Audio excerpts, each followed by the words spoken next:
অস্থিরতা বাড়লে সামাল দিতে পারবে না অন্তর্বর্তী সরকার, মন্তব্য তারেক রহমানের। খুলনায় তারুণ্য সমাবেশ থেকে নির্বাচনী রোডম্যাপ ঘোষণার আহ্বান।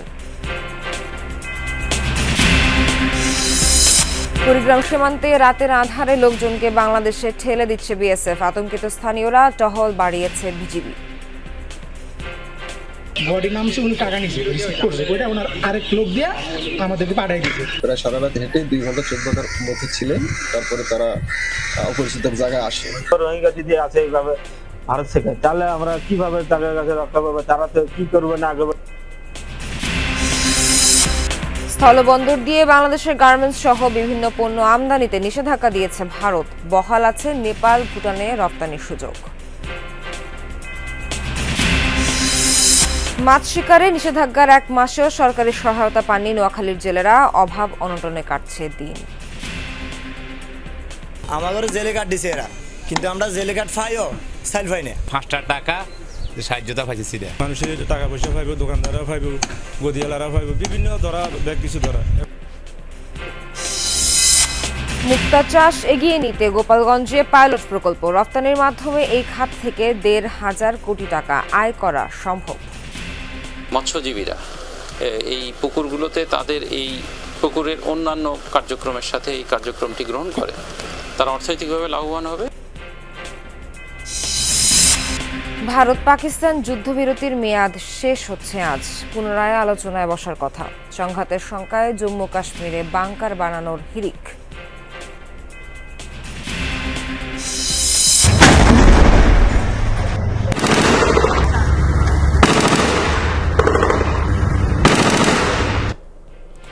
গাজায় 24 ঘন্টা ইসরায়েলি বর্বরতায় 70 ফিলিস্তিনি নিহত।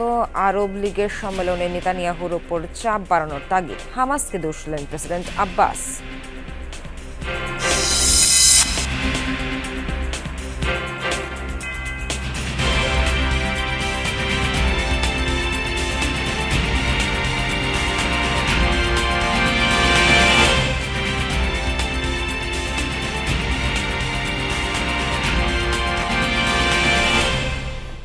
শুভ সকাল, স্বাগত সবাইকে। আমন্ত্রণ যমুনা নিউজে। এতক্ষণ শিরোনাম দেখছিলেন, পুরো খবর জানাবো আমি নাবিলা সোহার। গণতন্ত্রের প্রাতিষ্ঠানিক রূপ দিতে অন্তর্বর্তী সরকারের অবস্থান নিয়ে জনগণের মাঝে হতাশা সৃষ্টি হয়েছে, এ মন্তব্য করেছেন বিএনপির ভারপ্রাপ্ত চেয়ারম্যান তারেক রহমান। বলেছেন, কোনো কারণে অস্থিরতা বাড়লে তার সামাল দিতে পারবে না অন্তর্বর্তী সরকার। তাই পরিস্থিতি ঘোলাটে না করে অতি দ্রুত নির্বাচনের তারিখ ঘোষণার দাবি জানিয়েছেন তিনি। শনিবার সন্ধ্যায় গুলশানের একটি হোটেলে আয়োজন করা হয় জাতীয়তাবাদী গণতান্ত্রিক আন্দোলন এনডিএম-এর 8ম প্রতিষ্ঠাবার্ষিকীর অনুষ্ঠান। এতে বিভিন্ন রাজনৈতিক দলের নেতা, বিভিন্ন দেশের কূটনীতিক ও নাগরিক সমাজের প্রতিনিধিরা অংশ নেন।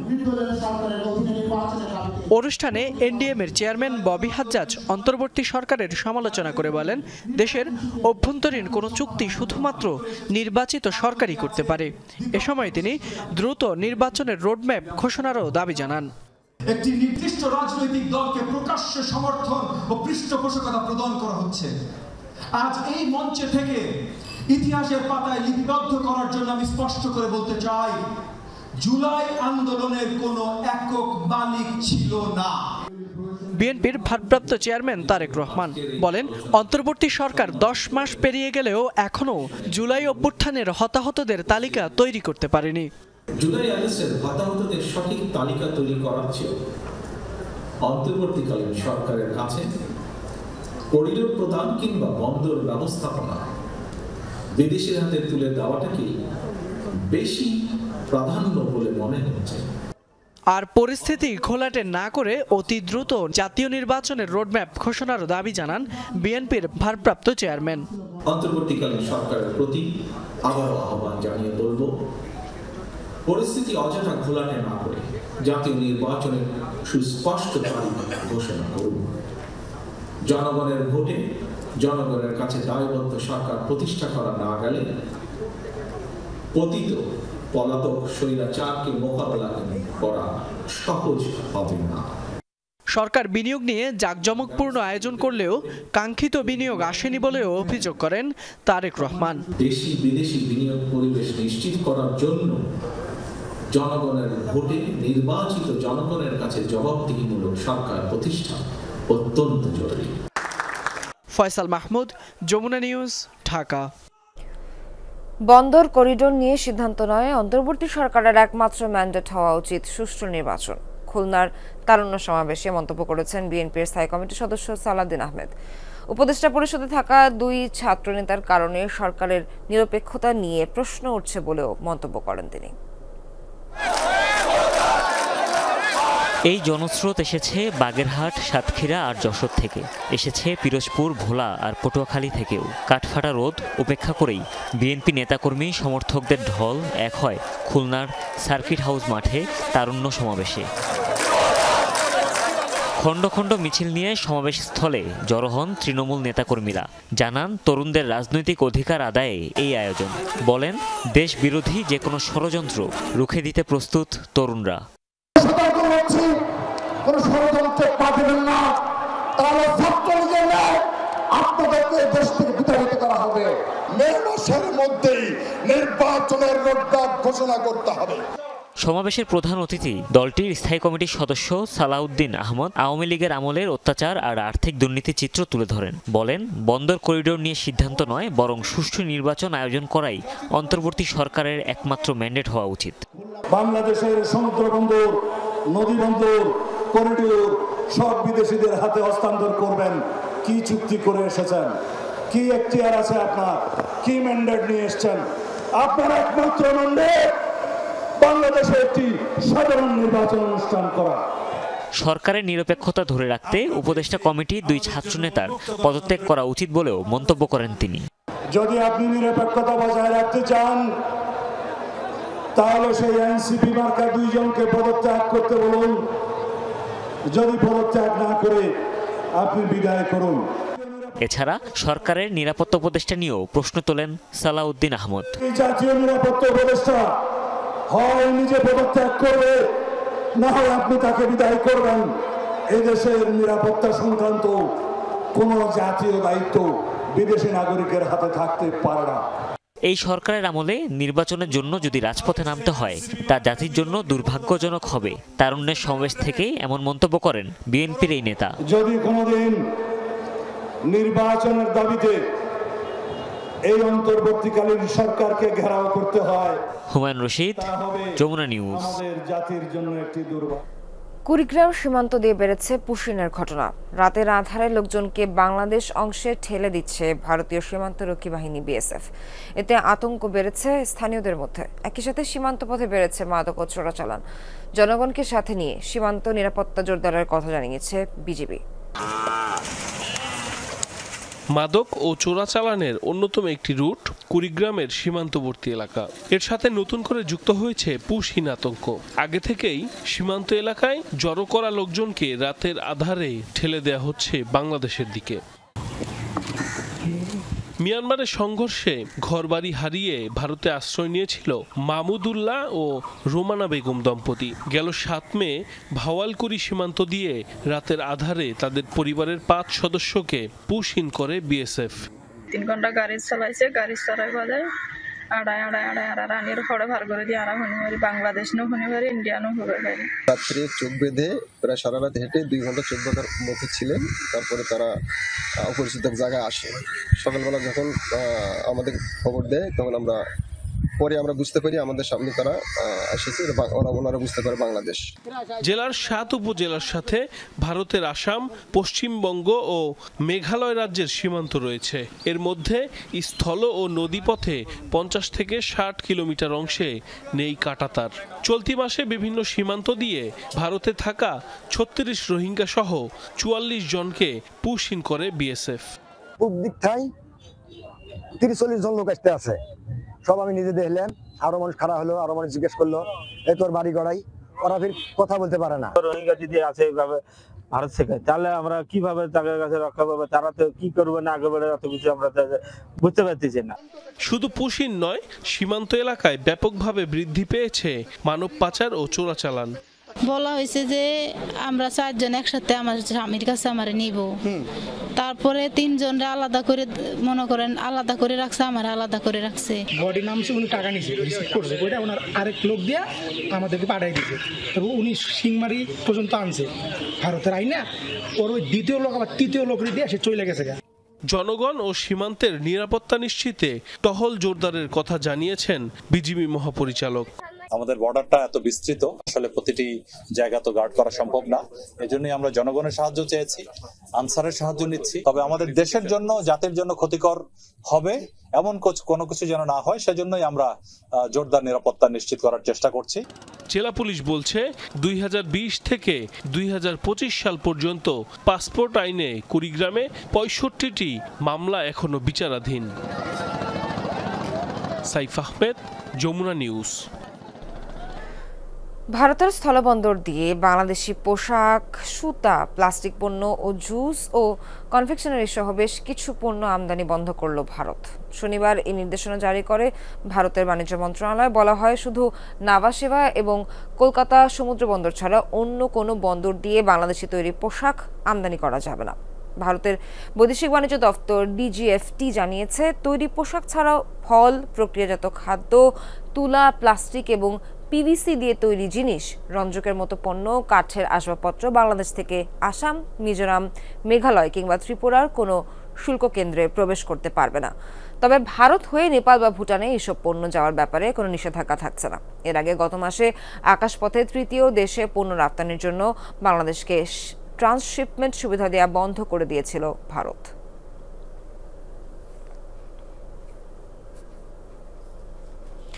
দেশের বিভিন্ন স্থানে শনিবার রাতে তাণ্ডব চালিয়েছে কালবৈশাখী ঝড়। এতে ক্ষতিগ্রস্ত ঘরবাড়ি, মারা গেছেন একজন। মেহেরপুরে ভারী বৃষ্টির সাথে বয়ে গেছে ঝোড়ো হাওয়া। এতে জেলা সদরের বিভিন্ন স্থানে ক্ষতিগ্রস্ত বাড়িঘর, উপরে পড়েছে গাছপালা, বিদ্যুতের খুঁটি, ঘরের চাল ভেঙে কয়েকজন আহত। গাইবান্ধায় ঝোড়ো বাতাসে চা দোকানের ওপর গাছ ভেঙে পড়ে এক নারী নিহত হয়েছেন। ঝড়ে ক্ষয়ক্ষতি হয়েছে জামালপুরেও। বিভিন্ন সড়কের উপরে পড়েছে গাছপালা, ব্যাহত যোগাযোগ। এছাড়া বেশ কিছু ঘরবাড়ি ক্ষতিগ্রস্ত হয়েছে। বাতাসটার পরে যখন ঘর যাই দেওয়ার সাথে সামনে তো একটা গাছ ভেঙে পড়ে গেছে গাম করে মাথার উপরে। তখন আমরা কি করলাম, নিচে তো না টান দিয়ে বার করে আরেক ঘরে দিয়ে দিচ্ছে, দিয়ে দেওয়ার পরে আর একটা গাছ ভেঙে একবারে ঘর ঘুরে ঘুরে। ওখানে আমি কিছু কাঠ বাগান করছিলাম, ওই এইদিকে সমস্ত ওইগুলো ভেঙে গেছে। হ্যাঁ, এখনকার তো অনেক পরিস্থিতি খুব খারাপ, সব কিছু পুড়ে গেছে। মানে গাছ ঘর পুড়ে গেছে, ঘর ধরা পুড়ে গেছে। ফরিদপুরে বজ্রপাতে আগুন লেগে একটি তুলার গুদাম পুড়ে গেছে। শনিবার রাতে সদর উপজেলার কানাইপুর বাজারে ঘটনা ঘটে। স্থানীয়রা জানায়, বাজারের আমির হোসেনের তুলার গুদামের পাশে খেজুর গাছের ওপর বজ্রপাত হলে আগুন ধরে যায়। মুহূর্তেই তা ছড়িয়ে পড়ে গুদামে। পরে ফায়ার সার্ভিসের 2টি ইউনিট 1.5 ঘন্টার চেষ্টায় আগুন নিয়ন্ত্রণে আনে।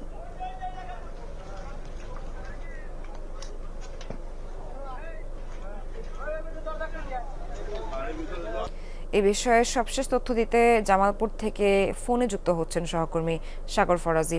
সাগর, গত রাতের কালবৈশাখী ঝড়ে ক্ষয়ক্ষতির অবস্থা সেখান থেকে কি দেখছেন সরজমিনে আমাদেরকে একটু জানাবেন। দেখুন, এই গতকাল রাত 10টা থেকে কিন্তু আসলে এই জামালপুরের 2টি উপজেলা, ইসলামপুর ও মেলান্দহ উপজেলার উপর দিয়ে কিন্তু আসলে কালবৈশাখী ঝড় যেটি রয়েছে সেটা কিন্তু বয়ে গেছে। আসলে আমরা দেখেছি ঝড়ের পর দীর্ঘ সময় বৃষ্টি ছিল, আর এই ঝড়ের কবলে পড়ে কিন্তু বিশেষ করে মেলান্দহ উপজেলার যে সড়ক রয়েছে দেয়ানগঞ্জ জামালপুর সড়কের, এই সড়কের বিভিন্ন স্থানে গাছের গুড়ি পরে কিন্তু আমরা দেখেছি যে সড়ক বন্ধ হওয়ার পথে পড়েছিল। পরে স্থানীয়রা সেই গাছগুলোকে কেটে সরিয়ে দিয়েছে। আরেকটি বিষয় লক্ষ্য করেছি, যে চরাঞ্চল রয়েছে সাবধরি, ইসলামপুরের সাবধরি চরাঞ্চলে কিন্তু বেশ কিছু ঘর উড়ে যাওয়ার খবর আমরা পেয়েছি। আর এছাড়া কিছু কিছু স্থানে গাছ উপড়ে গেছে, ফসলের কিছুটা ক্ষতি হয়েছে। তো সব মিলে স্থানীয় বাসিন্দাদের কিন্তু গতকালকের ঝড়ে বেশ কিছু ক্ষতি আমরা লক্ষ্য করেছি। এখন কিন্তু আস্তে আস্তে আরো খবর বেশি পাওয়া যাচ্ছে। তো উপজেলা প্রশাসনের সাথে আমরা কথা বলছি, যে তারা কিন্তু এই ক্ষতিগ্রস্ত যে পরিবারগুলো রয়েছে তাদের কিন্তু পাশে রয়েছে বলে আমাদেরকে জানিয়েছে। সাগর, অনেক অনেক ধন্যবাদ আপনাকে। দুর্দিন চলছে নোয়াখালীর হাতিয়ার জেলেদের। তাদের অভিযোগ, সাগরে মাছ শিকারে নিষেধাজ্ঞা চলাকালে সরকারি সহায়তা মিলছে না। এতে পরিবার পরিজন নিয়ে কাটছে না খেয়ে দিন। যদিও মৎস্য অফিসের দাবি দ্রুতই চাল বিতরণ শুরু হবে। ঘাটে সারি সারি বাঁধা নৌকা, জেলেদের মধ্যে নেই কর্মচাঞ্চল্য। কেউ মেরামত করছেন নৌকা, কেউ বুনছেন জাল। নোয়াখালীর দ্বীপ উপজেলা হাতিয়া, মাছ ধরে জীবিকা নির্বাহ করেন অনেকেই। এখন অলস সময় কাটছে সবার, কারণ সাগরে মাছ শিকারে চলছে 58 দিনের নিষেধাজ্ঞা। এখানে কমপক্ষে 4 থেকে 500 ফিশিং বোট আছে এবং এক একটা বোটে কমপক্ষে 15 থেকে 20 জন নাইয়া মাঝে আছে। মানুষের টাকা পয়সা পাইব, দোকানদাররা পাইব, গদিয়ালারা পাইব, বিভিন্ন ধরা ব্যাগ কিছু ধরা 5টা টাকা সাহায্যতা পাইছি না, মানে আমরা জেলে অরিজিনাল জেলে আমরা পাইতেছি না। নিষেধাজ্ঞাকালীন সময়ে সরকারি চাল বিতরণের কথা, জেলেদের অভিযোগ এখনো সহায়তা মেলেনি। এতে ধার দেনা করে চলছে সংসার, বাড়ছে দুশ্চিন্তা। আমাদের জেলে কার্ড দিছে এরা, কিন্তু আমরা জেলে কার্ড পাইও চাইল পাই না। প্রত্যেকটা বছর মোটামুটি মিষ্টি মই কিছু চাইল পাত দেয়, এবছর কিন্তু এখন পর্যন্ত চাইল পাতার কোনো খোঁজখবর নাই। এই বছর কোনো চাইল দিলে জানে, কোনো নাম কাজ নেই, কিছু নেই না। এখন আমরা খুব অভাবে আছি, যে সাগর করতে পারি না। 15 এপ্রিল থেকে শুরু হওয়া এই নিষেধাজ্ঞা শেষ হবে 11 জুন। মৎস্য কর্মকর্তাদের দাবি কিছুদিনের মধ্যে বরাদ্দের চাল পাওয়া যাবে, বিতরণ করা হবে জেলেদের মধ্যে। 4873 জনকে 73 জন জেলের জন্য এখানে ভিজিএফ এর বরাদ্দ এসেছে। 273 মেট্রিক টন ভিজিএফ চালের বরাদ্দ এসেছে। আমরা উপজেলা প্রশাসনকে সাথে নিয়ে কাজ করছি এবং উপজেলা প্রশাসন এবং মৎস্য দপ্তর খুব শীঘ্রই এই ভিজিএফ এর চাল জেলেদের, সমুদ্রগামী জেলেদের মাঝে বিতরণ করবে। স্থানীয় মৎস্য অফিসার হিসেবে হাতিয়ায় নিবন্ধিত জেলে আছে 26,000, তবে তার বাইরেও অনেকে মাছ শিকারে জড়িত। রাকিব সরকার, যমুনা নিউজ। চলতি মৌসুমে রাজশাহীতে আম সংগ্রহ ও বাজারজাত শুরু হয়েছে। মধুমাস খ্যাত জ্যৈষ্ঠের প্রথম দিন থেকেই গাছ থেকে নামানো হচ্ছে বিভিন্ন প্রজাতির আম। আরও জানাতে রাজশাহী থেকে যুক্ত হচ্ছেন সহকর্মী তারেক মাহমুদ। তারেক, ক্যালেন্ডার অনুযায়ী কোন জাতের আম সংগ্রহ করা হচ্ছে এখন, আর দামি বা কেমন দেখছেন বাজারে আমের, একটু বিস্তারিত জানাবেন। সোহার, ক্যালেন্ডার অনুযায়ী গত 15 মে থেকে কিন্তু রাজশাহীর যে গুটি প্রজাতির আম সেগুলো গাছ থেকে নামানো শুরু হয়েছে এবং এখন পর্যন্ত সেই আমগুলো রাজশাহীর যে বানেশ্বর হাটে কিন্তু নিয়ে যাওয়া হচ্ছে। এবং 22 মে থেকে গোপালভোগ নামানোর কথা থাকলেও আমরা যতটুকু দেখেছি যে 15 মে থেকে কিন্তু গোপালভোগ আম নামানো শুরু করেছে আম চাষিরা। তবে এই গোপালভোগ আম কিছু কিছু গাছে পেকে যাওয়ায় কিন্তু চাষিরা নামাচ্ছেন এবং যারা ব্যবসায়ীরা রয়েছে তারা কিন্তু তেমনটি বলছেন। তবে আর অন্যান্য আমগুলোর মধ্যে যেমন 25 মে রানী পছন্দ, লক্ষণভোগ, 30 মে থেকে হিমসাগর, কৃষ্ণাপাত, 10 জুন থেকে ব্যানানা ম্যাঙ্গো, 15 জুন থেকে আমরুপালি, 5 জুন থেকে বাড়ি 4 আম যেটি রয়েছে, 10 জুলাই থেকে আশিনা এবং 15 জুলাই থেকে গোড়মতি, কাটিমন এবং এই যে বাড়ি 11 যেটি সেটি কিন্তু সারা বছরই পাওয়া যাবে। আপনি দামের বিষয়ে জানতে চাচ্ছিলেন। আসলে এখন পর্যন্ত গত 15 মে থেকে আমি গত পরশু দিন রাজশাহীর যে সবথেকে বৃহত্তম হাট বানেশ্বর হাট সেখানে গিয়েছিলাম। গতকালকে খোঁজ নিয়েছি, গুটি প্রজাতির আমগুলো সেগুলো 700 থেকে 800, 1000-1200 টাকা মনে কিন্তু বিক্রি হচ্ছে। এছাড়াও গোপালভোগ আম কিন্তু বিক্রি হচ্ছে 1600 থেকে 1800 এবং সর্বোচ্চ 2000 থেকে 2100 টাকা মনে হাটে কিন্তু এখন পর্যন্ত বিক্রি হচ্ছে। এবং এই রাজশাহীর যে বানেশ্বর হাট, সেই হাটে কিন্তু ঢাকাসহ বিভিন্ন জেলার যারা পাইকার তারা আসে। এখনও পর্যাপ্ত পরিমাণের যে পাইকার তারা আসেনি, কারণ হিমসাগর থেকে শুরু করে ন্যাংরা এবং ভালো জাতের আমগুলো আসলে আরও 1 সপ্তাহ বা 10 দিন পর থেকে কিন্তু নামানো শুরু হবে। তারপরে কিন্তু রাজশাহীর যে সবথেকে বড় আমের হাট বানেশ্বর, সেখানে কিন্তু পাইকাররা আসবেন এবং আমের যে বেচা বিক্রি সেটি আরও জমজমাট হয়ে উঠবে। এবং এখন পর্যন্ত গত বছরের থেকে এবছর কিন্তু আমের ফলন কিছুটা ভালো হয়েছে এবং কালবৈশাখী ঝড়, বড় কোনো ঝড় না থাকায় এখন পর্যন্ত গাছে যে আমগুলো ছিল সেই আমগুলো কিন্তু এখনও টিকে রয়েছে। সোহার, তারেক, অনেক অনেক ধন্যবাদ আপনাকে। ইশরাক হোসেনকে মেয়র পদে শপথ পড়ানোর দাবিতে ঢাকা দক্ষিণ সিটি কর্পোরেশন নগর ভবনে তালা ঝুলিয়েছেন তার সমর্থকরা। ঘণ্টাখানেক নগর ভবনের সামনের রাস্তা অবরোধের পর সচিবালয় অভিমুখে পদযাত্রা করে বিএনপির নেতাকর্মীরা। পরে সংবাদ সম্মেলনে ক্ষোভ প্রকাশ করেন ইশরাক। বলেন, এখনই নির্বাচন কমিশনের উপর যেভাবে প্রভাব বিস্তার করা হচ্ছে তাতে উপদেষ্টা পরিষদের অধীনে সুষ্ঠু নিরপেক্ষ নির্বাচন অসম্ভব।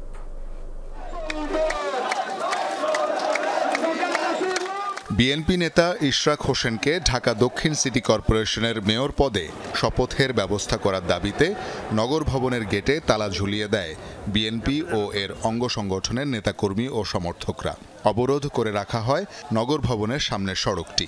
যতদিন পর্যন্ত মেয়র ইশরাকের হাতে ক্ষমতা বুঝিয়ে না দেওয়া হবে এবং তাকে শপথ গ্রহণ না করা হবে ততদিন আমরা ঢাকাবাসী মেয়র ইশরাকের পক্ষে রাজপথে আছি। গেজেট পাস হওয়ার পরও তাকে শপথ করতে দিচ্ছে না, কেন দিচ্ছে না এটার জন্য আমরা নামছি। যদি গড়িমসি করে তাকে শপথ নিতে তারা ব্যর্থ হয় তাহলে আমরা এই আন্দোলন প্রতিটি অলি গলিতে ঢাকা শহরে ছড়িয়ে দেব।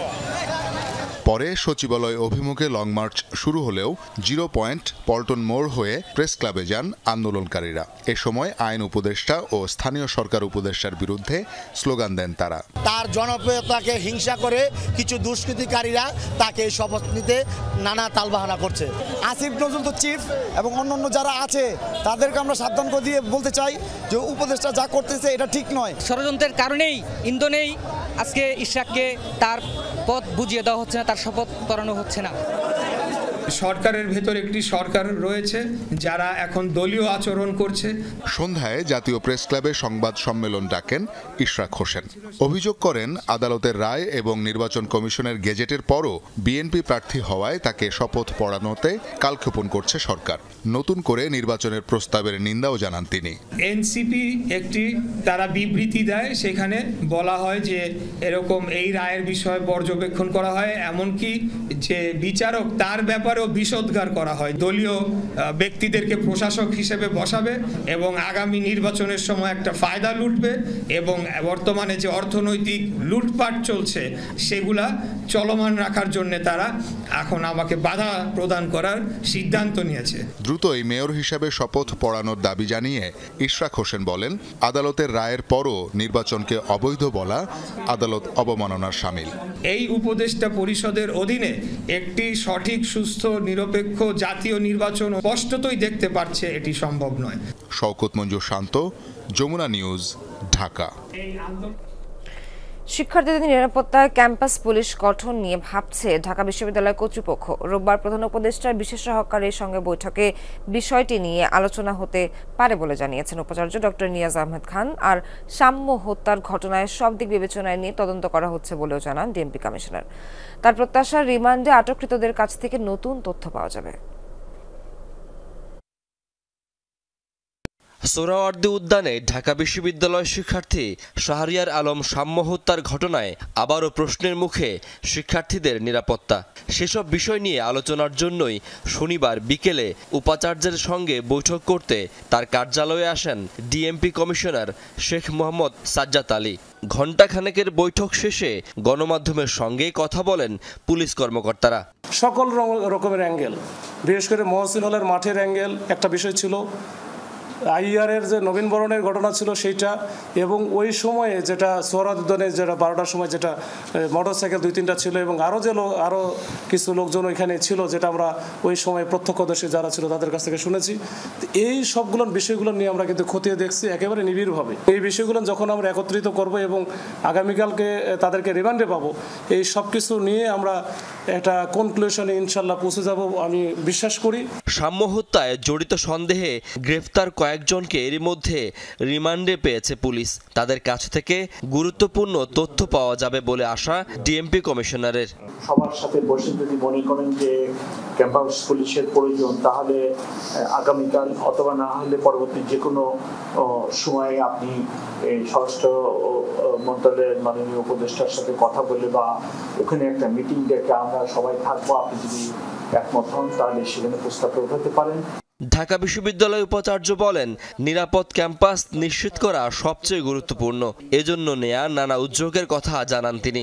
ক্যাম্পাস পুলিশিং এর ব্যবস্থা আমরা করতে পারি কিনা একটি প্রাথমিক বিবেচনায় অত্যন্ত গুরুত্বপূর্ণ একটি প্রস্তাব, আমরা অবশ্যই সেটি বিবেচনায় রাখবো। আগেও আমরা এই ধরনের রেড করেছি, কিন্তু এবারে বিশেষত্ব হচ্ছে এই রেডগুলো নিয়মিতভাবে হবে। এই ধরনের একটি জটিল হত্যাকাণ্ডের সুরাহা হওয়া দরকার। ক্যাম্পাস নিরাপদ করতে আবারও যান চলাচল নিয়ন্ত্রণের উদ্যোগ নেয়ার কথা জানিয়েছেন উপাচার্য। শাকিল হাসান, যমুনা নিউজ, ঢাকা।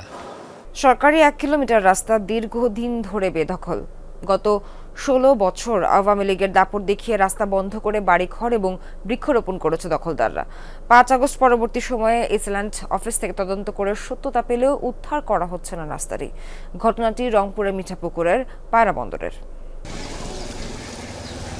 মিঠাপুকুর পায়রাবন্দের নোয়াখালী পাড়া, মৌজা ইসলামপুর, জেএল নম্বর 164, SA খতিয়ান এবং ভিপি খতিয়ান নম্বর 1। নোয়াখালী পাড়ার নান্টুর বাড়ি থেকে বুলবুলের বাড়ি পর্যন্ত প্রায় 1 কিলোমিটার সরকারি রাস্তাটি দীর্ঘদিন থেকে অবৈধ দখলে। স্থানীয় মোজাম্মেল, মমিনুল, সাবু মিয়া আওয়ামী লীগের প্রভাব খাটিয়ে সরকারি রাস্তার ওপর গড়ে তুলেছেন আধা পাকা ভবন, রোপণ করেছেন বিভিন্ন ধরনের বৃক্ষ। এতে চরম ভোগান্তিতে এলাকার কয়েকশো মানুষ। বাইরে হওয়ার কষ্ট, মানুষের বাড়ির ভিতর দিয়ে যাওয়া আসি করা লাগে।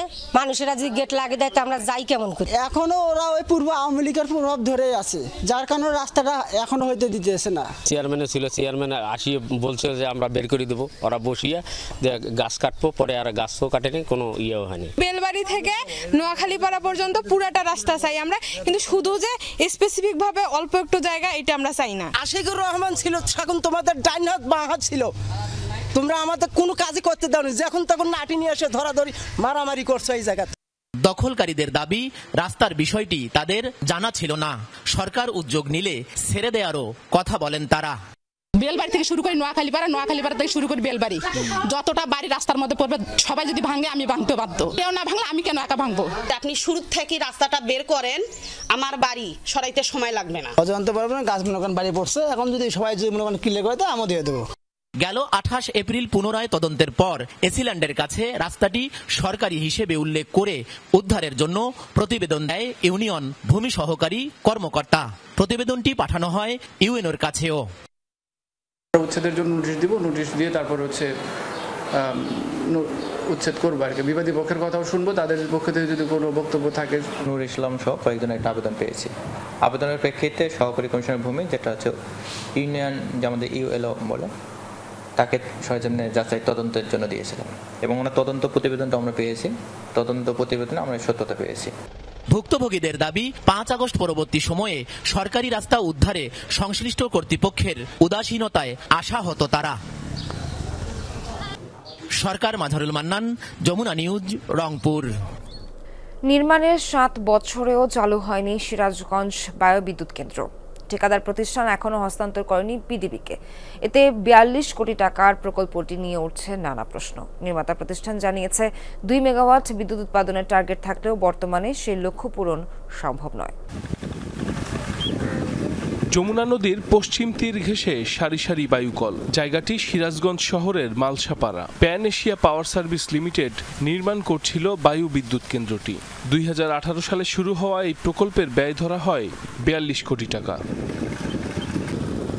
8টি টাওয়ার নির্মাণ হলেও যান্ত্রিক ত্রুটি ও নানা জটিলতায় 7 বছরেও সেটি বিদ্যুৎ বিভাগকে হস্তান্তর করতে পারেনি ঠিকাদারি প্রতিষ্ঠান।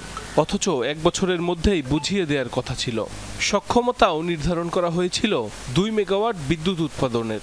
স্থানীয়দের দাবি, জনগণের আস্থা অর্জনে প্রকল্পটি সঠিক তদন্তের মাধ্যমে বুঝে নেবে সরকার। শুধুমাত্র দুর্নীতি করার জন্য এবং লুটপাট করার উদ্দেশ্যে শুধুমাত্র এই প্রকল্পটা বাস্তবায়ন করছে বিগত সরকার। এখানে কাজ ধরার পরে আজ আমরা যে চায়নাবাদে বিভিন্ন সময় ঘুরতে ফিরতে এখানে আসি, কখনো দেখি না একটা পাখা বন্ধ ঘুরে। 5 মাস টাইলে ছিল, টাইলে থাকার পরে আস্তে আস্তে জিনিস নষ্ট হওয়া দিল। পরবর্তীতে মোটর পুড়ে গেল, আপনার বিজলি চমকে ইয়ের উপরে এসে টাওয়ারের পাখার উপরে পরে নষ্ট হয়ে গেছে কয়েকবার। 42 কোটি টাকার যে প্রজেক্টটার সময় ছিল 1 বছর, কিন্তু 1 বছরের মধ্যে যে এই ঠিকাদার এই প্রতিষ্ঠানটি কর্ম কিন্তু শেষ করতে পারে নাই। নির্মাতা প্রতিষ্ঠান প্যান এশিয়া পাওয়ার সার্ভিস লিমিটেডের স্বত্বাধিকারী জানান, প্রকল্প শুরুর পর কোভিড পরিস্থিতি এবং পরবর্তীতে টাওয়ারের উচ্চতা নিয়ে জটিলতা তৈরি হওয়ায় বাড়তি সময় লেগেছে। তবে দ্রুতই বায়ু বিদ্যুৎ কেন্দ্রটি চালুর চেষ্টা চলছে। আগের গ্রাউন্ড লেভেল থেকে 164 ফিট উচ্চতা করার কথা ছিল। এখন ওনারা যখন আসে দেখলো যে না, আমাদের প্রায় 40 ফিটের মতো হাইট কম। তো এখন আমাকে বললো যে এই অবস্থায় আমরা প্রজেক্ট বুঝে নিব না, আপনি আমাদেরকে এই গ্রাউন্ড লেভেল থেকে 164 ফিট উঁচা করে তারপর আমরা বুঝে নিব। বায়ু বিদ্যুৎ কেন্দ্র প্রকল্পটির বিষয়ে বিদ্যুৎ উন্নয়ন বোর্ডের কর্মকর্তাদের সাথে যোগাযোগ করেও কোনো সাড়া মেলেনি। সাইফ আহমেদ, যমুনা নিউজ। মুক্তা চাষ এগিয়ে নিতে গোপালগঞ্জে শুরু হয়েছে পাইলট প্রকল্প। সংশ্লিষ্টরা বলছেন, অর্থনৈতিক সমৃদ্ধিতে ভূমিকা রাখতে পারে এই উদ্যোগ। ডিজাইন ও মানভেদে বিভিন্ন দেশে ভালো দামে বিক্রি হচ্ছে মুক্তা। সহযোগিতা পেলে রপ্তানির মাধ্যমে এই খাত থেকে 1,500 কোটি টাকা আয় সম্ভব। মুক্তা, যার একমাত্র উৎস ঝিনুক। চাহিদা ভালো থাকায় বাণিজ্যিকভাবে চাষ হচ্ছে। গোপালগঞ্জের কোটালীপাড়ার জলাশয়ে এখন চাষ হচ্ছে মুক্তা। ঝিনুকে নিউক্লিয়াস পদ্ধতিতে টিস্যু প্রতিস্থাপনের মাধ্যমে 9 মাসে মুক্তা আহরণ করা যায়। তবে বাজারে পাওয়া গোলাকৃতির মুক্তার সাথে এটির কিছুটা পার্থক্য রয়েছে। এই পুকুরে মুক্তা চাষ করে স্বাবলম্বী হতে পারি, সে চিন্তা ভাবনা থেকে আমি আগামীতে আমার পুকুরে মুক্তা চাষ করব আশা করছি। জেলা মৎস্য কর্মকর্তা কোটালীপাড়া এবং জেলা প্রশাসক মহাশয়ের উদ্যোগ এবং সহযোগিতা পেলে আমি আগামী বছর মুক্তা চাষ ঝিনুক চাষ করার চেষ্টা করব। কোটালীপাড়ার 6টি পুকুরে 7,800 ঝিনুকে মুক্তা চাষ করা হচ্ছে। প্রতিটি ঝিনুক থেকে 600 থেকে 1,000 টাকা আয় করা সম্ভব। মৎস্য বিভাগ বলছে মুক্তা চাষ বৃদ্ধিতে উদ্যোক্তা তৈরিতে চেষ্টা চলছে, দেয়া হচ্ছে প্রশিক্ষণও। আমরা কোটালীপাড়াতে 6 দেশীয় প্রজাতির মাছ এবং শামুক সংরক্ষণ উন্নয়ন প্রকল্পের মাধ্যমে আমরা 6টি পুকুরে এরকম মুক্তা চাষ করেছি। আমরা চেষ্টা করছি উদ্যোক্তা তৈরির, বিশেষ করে এই গহনাগুলো যে মুক্তা দিয়ে যে পরবর্তীতে গহনা তৈরি হবে, এই গহনা থেকে কিন্তু আমাদের বিপুল পরিমাণে বৈদেশিক মুদ্রা সহ আমাদের চাষিরা কিন্তু উপকৃত হতে পারে। ঝিনুকে মুক্তা চাষ করে আমরা একটা প্রোডাক্ট তৈরি করে সেটা বাজারজাতকরণের মাধ্যমে দেশের অর্থনৈতিকভাবে উদ্যোক্তাগণকে স্বাবলম্বী করার জন্য ঝিনুকে মুক্তা চাষ করা হয়ে থাকে। জেলা প্রশাসক বলছেন ঝিনুকে মুক্তা চাষ বেশ লাভজনক উদ্যোগ, এতে অর্থনৈতিকভাবে সমৃদ্ধ হবে দেশ। এটি একটি খুবই লাভজনক এবং সাস্টেইনেবল একটা ইনভেস্টমেন্ট হবে যদি এই প্রকল্পটির কার্যক্রম এবং সাথে সাথে মৎস্যজীবীরা এই পুকুরগুলোতে তাদের এই পুকুরের অন্যান্য কার্যক্রমের সাথে এই কার্যক্রমটি গ্রহণ করে, তারা অর্থনৈতিকভাবে লাভবান হবে। জলাভূমি অঞ্চল হিসেবে পরিচিত গোপালগঞ্জের কোটালীপাড়ায় রয়েছে প্রায় 15,000 পুকুর এবং জলাশয়। এসব জলাশয়ে মাছের পাশাপাশি ঝিনুকে মুক্তা চাষে উদ্বুদ্ধ করা হচ্ছে।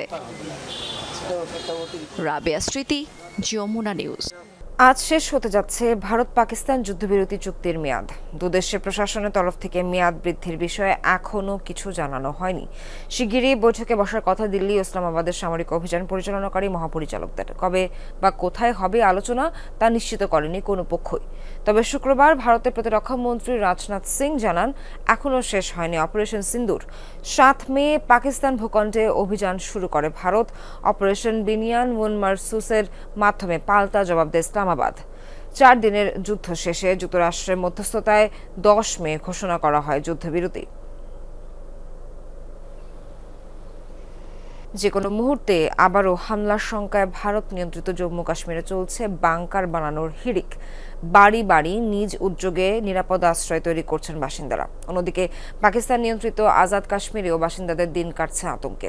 ভারতের সাম্প্রতিক হামলায় আশ্রয়স্থল হারানো মানুষেরা এখন নিজেদের নিরাপত্তা নিশ্চিতে সরকারের কাছে স্থায়ী বাংকার নির্মাণের দাবি জানিয়েছেন। গোলার আঘাতে দেয়াল জুড়ে গভীর গর্ত, ভেঙে পড়েছে জানালার কাচ, খসে পড়েছে পলেস্তারা। জম্মু কাশ্মীরের সীমান্তবর্তী এলাকার ক্ষতিগ্রস্ত এসব বাড়িঘর যেন ভারত পাকিস্তান সংঘাতের সেই ভয়াবহ দিনগুলোর কথাই স্মরণ করিয়ে দিচ্ছে। যে কোনো সময় আবারও সংঘাতে জড়াতে পারে দুদেশ, এমন শঙ্কায় দিন কাটছে কাশ্মীরিদের। জীবন রক্ষায় তাই আগেভাগে প্রস্তুতি সারছেন সেখানকার মানুষ। বাড়ি বাড়ি চলছে বাংকার তৈরির কাজ। আমরা মাটি খুঁড়ে অস্থায়ী বাংকার তৈরি করছি। এখন পরিস্থিতি শান্ত, তবে ভবিষ্যতে আবার হামলা হলে এটা কতটুকু সুরক্ষা দিতে পারবে তা জানি না। আমরা অনেক ক্ষতিগ্রস্ত হয়েছি। স্থানীয় পদ্ধতিতে তৈরি বাংকার কতটা নিরাপত্তা দেবে জানি না, তাই টেকসই নিরাপত্তা ব্যবস্থা প্রয়োজন আমাদের। একই দৃশ্য দেখা যায় পাকিস্তান নিয়ন্ত্রিত কাশ্মীরেও। নিয়ন্ত্রণ রেখার খুব কাছেই অবস্থিত নিজের ক্ষতিগ্রস্ত বাড়িঘরে ফিরতে শুরু করেছেন বাসিন্দারা। অনেকেই থাকার শেষ আশ্রয়টুকু হারিয়ে ঘুরে দাঁড়ানোর চেষ্টায় ব্যস্ত। এখানকার বেশিরভাগ বাড়িঘরই ক্ষতিগ্রস্ত হয়েছে। একটা মানুষ সারা জীবনের পুঁজি দিয়ে একটা বাড়ি বানায়, সেটাও ধ্বংস হয়েছে। গরিব মানুষগুলোর কোনো থাকার জায়গা নেই। স্থানীয়দের অভিযোগ, সংঘাতপূর্ণ এলাকা হলেও পর্যাপ্ত সুরক্ষা ব্যবস্থা নেই তাদের। ভবিষ্যৎ হামলা থেকে বাঁচতে সরকারের কাছে স্থায়ী বাংকারের দাবি তাদের। গোলাগুলির মুহূর্তে আমরা অস্থায়ী বাংকারে আশ্রয় নিয়েছিলাম। নারী ও শিশুদের সুরক্ষিত রাখার মতো কোনো ব্যবস্থা তখন ছিল না। আমি কর্তৃপক্ষকে অনুরোধ করছি, উন্নয়ন প্রকল্পে সময় না দিয়ে জীবন রক্ষায় স্থায়ী বাংকার তৈরি করুন। যুক্তরাষ্ট্রের মধ্যস্থতায় ভারত ও পাকিস্তানের মধ্যে যুদ্ধ আপাতত থামলেও এখনও পুরোপুরি শান্ত হয়নি পরিস্থিতি। দুই প্রতিবেশীর পাল্টাপাল্টি হুমকি ধামকিতে যে কোনো মুহূর্তে হামলার শঙ্কায় দিন কাটছে কাশ্মীরের উভয় পাশের বাসিন্দাদের। প্রাণপ্রতিম কুণ্ডু, যমুনা নিউজ। গাজায় থামছে না ইসরায়েলি বর্বরতা।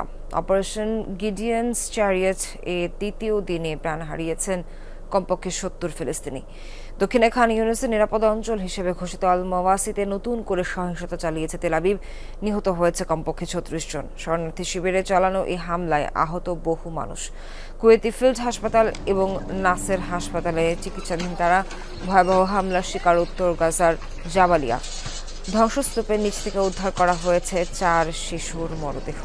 গাজায় 1.5 বছরের বেশি সময় ধরে চলমান ইসরায়েলি আগ্রাসনে নিহত 53,000-এর বেশি ফিলিস্তিনি। তবে উপত্যকা প্রশাসন বলছে ধ্বংসস্তূপের নিচে চাপা পড়ে থাকা নিখোঁজদের গণনা করলে প্রাণহানির প্রকৃত সংখ্যা দাঁড়াবে 62,000-এর কাছাকাছি। গাজা ইসরায়েলি আগ্রাসন বন্ধের দাবিতে একজোট হলেন মুসলিম নেতারা। ইরাকে আরব লীগের সম্মেলনে যুদ্ধ পরবর্তী উপত্যকা পুনর্গঠনের সহায়তার ঘোষণা দিয়েছে ইরাক। সংঘাত বন্ধে নেতানিয়াহুর ওপর চাপ বাড়ানোর আহ্বান জানিয়েছে। সম্মেলনে অংশ নেয় একমাত্র ইউরোপীয় দেশ স্পেন। এদিকে গাজার বর্তমান পরিস্থিতির জন্য হামাসকে দোষলেন ফিলিস্তিনি প্রেসিডেন্ট মাহমুদ আব্বাস। গাজায় যখন নতুন নামে আরো বর্বর অভিযান চালাচ্ছে ইসরায়েল, তখন ইরাকে একত্রিত হলেন আরব নেতারা। 34তম বার্ষিক আরব লীগ সম্মেলনে যোগ দিয়েছেন ফিলিস্তিন, মিশর, জর্ডান, লেবানন সহ অন্তত 20টি আরব দেশের প্রতিনিধি। সম্মেলনে গাজায় ইসরায়েলি আগ্রাসন বন্ধের দাবিতে সোচ্চার হয়েছেন বিভিন্ন মুসলিম দেশের প্রতিনিধিরা। বর্তমান সময়কে গাজাবাসীর জন্য দুঃস্বপ্ন আখ্যা দিয়েছেন মিশরের president Abdel Fattah al CC. এতে কোনো গোপনীয়তা নেই যে ফিলিস্তিনিরা ইতিহাসের অন্যতম ভয়াবহ ও জটিল পরিস্থিতির মধ্য দিয়ে যাচ্ছে। গাজাবাসীকে টার্গেট করে সর্বোচ্চ বর্বরতা চালানো হচ্ছে। এই রক্তপাত বন্ধে কার্যকর পদক্ষেপ নিতে ডোনাল্ড ট্রাম্পকে আহ্বান জানাচ্ছি। গাজা পুনর্গঠনের সহায়তা প্যাকেজ পাঠানোর আশ্বাস দিয়েছে ইরাক। ফিলিস্তিনে যুদ্ধবন্ধে সবাইকে ঐক্যবদ্ধ হওয়ার জোর দাবি জানিয়েছেন দেশটির প্রধানমন্ত্রী। যৌথ আরব পদক্ষেপ জোরদারে আমরা 18টি উদ্যোগ নিয়েছি। এর মধ্যে উল্লেখযোগ্য হল যুদ্ধ পরবর্তী গাজা পুনর্গঠনের জন্য একটি তহবিল গঠন। আনন্দের সাথে জানাচ্ছি, গাজা পুনর্গঠনে ইরাক $2 কোটি সহায়তা প্রদানের সিদ্ধান্ত নিয়েছে। এবছরের আরব লীগ সামিটে অংশ নিয়েছেন স্পেনের প্রধানমন্ত্রী পেদ্রো সানচেজ ও জাতিসংঘের মহাসচিব অ্যান্তনি গুতেরেসও। সম্মেলনের একমাত্র ইউরোপীয় দেশ স্পেন আগ্রাসন বন্ধে ইসরায়েলের ওপর চাপ বাড়ানোর তাগিদ দেয়।